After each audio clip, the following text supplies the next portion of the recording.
कहानी की शुरुआत होती है उदयपुर से, जहाँ पर हम मधुकर उर्फ मधु भागला नाम के एक यंग लड़के को देखते हैं। मधु अपनी ही शहर की एक लड़की पार्थवी सिंह राठौर से प्यार करता था। पार्थवी भी उसी कॉलेज में पढ़ती है जिस कॉलेज में मधु पढ़ता है, और मधु हर रोज सुबह पार्थवी को लेकर सपना देखकर ही उठता था।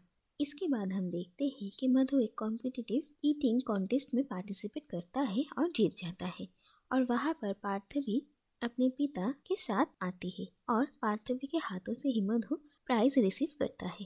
पार्थवी एक बहुत ही अमीर खानदान की लड़की है और उसके पिता एक बहुत बड़े पॉलिटिशियन है और बहुत पावरफुल भी है। ऊपर से वो एक अपर कास्ट भी है। इसके बाद एक दिन मधु का एक फ्रेंड पुरुषोत्तम मधु को ये बताता है कि पार्थवी उन्हीं के घर के पास की एक लेक में अपने कुछ सहेलियों के साथ आई है। और ये बात सुनकर मधु बहुत ही खुश हो जाता है और वो घर जाकर तैयार होकर पार्थवी से मिलने के लिए जाता है।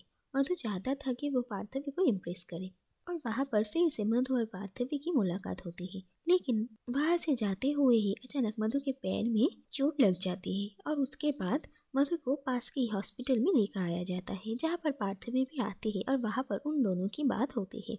और इसके बाद से ही तो वो दोनों अच्छे दोस्त बन जाते हैं। इसके बाद मधु के पिता को भी ये बात पता चल जाती है कि शायद मधु के साथ पार्थवी की कोई रिश्ता बन रहा है। मधु के पिता एक रेस्टोरेंट चलाते हैं और वो मधु को साफ साफ ये मना करते हैं कि वो पार्थवी से दूर रहे, नहीं तो उनके लिए ये अच्छा नहीं होगा। और अपने पिता की बात मानते हुए मधु कॉलेज में पार्थवी को इग्नोर करने लगता है, और पार्थवी भी इस बात को नोटिस करती है। और एक दिन वो मधु से आमने सामने ये बात पूछती है, और पार्थवी मधु पर काफी गुस्सा भी करती है क्योंकि वो उससे ऐसे दूर दूर रह रहा था। और पार्थवी के साथ बात करने के बाद मधु को भी अपनी गलती की एहसास होती है और वो पार्थवी से माफी मांगता है। और इसके बाद वो दोनों ही एक दूसरे को अपनी दिल की बात बताते हैं कि वो दोनों ही एक दूसरे से प्यार करते हैं। और इसके बाद से ही वो दोनों छुप कर मिलने लगते हैं, और ऐसे ही चल रहा था। और इसके बाद एक दिन मधु पार्थवी को उसे किस करने के लिए कहता है, और पार्थवी मधु को चैलेंज करती है कि अगर मधु उसके भाई रूप की बर्थडे पार्टी में आ सकता है तो वो उसकी बात मान लेगी। और फिर देखा जाता है कि रात को मधु अपने फ्रेंड्स के साथ पार्थवी के भाई के बर्थडे पार्टी में आता है, और फिर जब मौका देखकर वो दोनों एक दूसरे से मिलते हैं तभी पार्थवी के पिता, उसके भाई और बहुत सारे लोग वहाँ पर आ जाते हैं और उन दोनों को रंगे हाथों पकड़ लेते हैं, जिसके बाद वो लोग मधु को बहुत ही मारते हैं। लेकिन एक पुलिस इंस्पेक्टर मधु के भाई और पिता को समझाते हैं कि सामने ही इलेक्शन आने वाला है, तो वो लोग कोई ऐसा कदम ना उठाए जिससे कि इस पर कोई फर्क पड़े। इसीलिए वो इलेक्शन के रिजल्ट आने तक उन लोगों को चुप रहने के लिए कहते हैं। इसके बाद देखा जाता है कि ये इलेक्शन पार्थवी के पिता जीत जाते हैं, और इलेक्शन जीतने के बाद ही वो मधु को और उसके फ्रेंड्स को फॉल्स चार्जेस पर अरेस्ट करवाते हैं, और उन लोगों को पुलिस स्टेशन में बहुत मारा पीटा जाता है। और पार्थवी की जब ये बात पता चलती है तो वो अपने पिता से रिक्वेस्ट करती है कि वो मधु और उसके फ्रेंड्स को छोड़ दे। इसके बाद एक दिन देखा जाता है कि जब मधु और उसके फ्रेंड्स को पुलिस स्टेशन से शिफ्ट किया जा रहा था तब पार्थवी वहाँ पर आ जाती है, और उसके पास एक गन भी थी, और वो सबको ये कहकर धमकी देती है कि वो खुद को ही गोली मार देगी अगर उन लोगों ने मधु को नहीं छोड़ा। और इसके बाद देखा जाता है कि मधु मौका देखकर पार्थवी के साथ भाग जाता है, और वो लोग ट्रेन से मुंबई पहुँचते हैं। और मुंबई से मधु अपने मामा को कॉल करता है, और फिर वो अपने मामा के घर नागपुर आ जाता है। और वहाँ पर मधु के मामा उन दोनों को एडवाइस देते हैं कि वो दोनों यहाँ से कोलकाता चले जाएं। अगर वो लोग इतनी दूर चले जाएंगे तो कोई भी उन लोगों तक नहीं पहुँच पाएगा। और फिर मधु और पार्थवी दोनों ही कोलकाता आते हैं और वहाँ पर एक छोटा सा रूम रहने के लिए किराए पर लेते हैं, और वहाँ पर वो दोनों ही अपनी नई जिंदगी शुरू करते हैं। वो दोनों ही काफी दुखी थे क्योंकि उनके जिंदगी बहुत बदल चुकी थी और वो अपने अपनों से भी काफी दूर थे।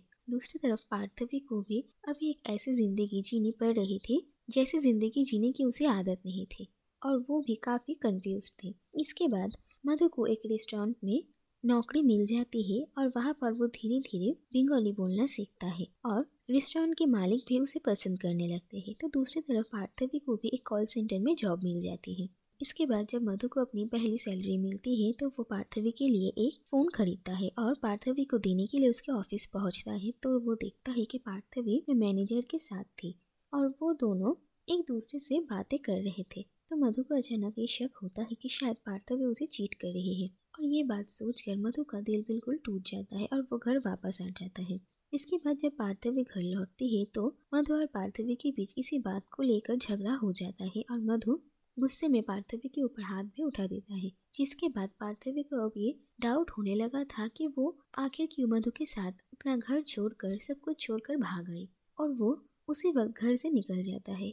और बहुत देर हो जाने के बाद मधु भी अब बहुत परेशान हो रहा था और वो पार्थवी को इधर उधर बहुत ढूंढता है, और फिर आखिरकार उसे पता चलता है कि पार्थवी अपने ऑफिस में ही है। और इसके बाद मधु को भी ये रियलाइज होता है कि वो पार्थवी से कितना प्यार करता है।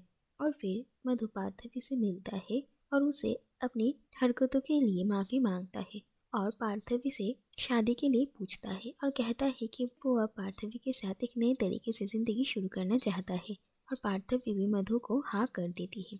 इसके बाद देखा जाता है कि पार्थवी और मधु की शादी हो जाती है और वो दोनों खुशी खुशी रहने लगते हैं, और बहुत जल्द पार्थवी प्रेग्नेंट भी होती है।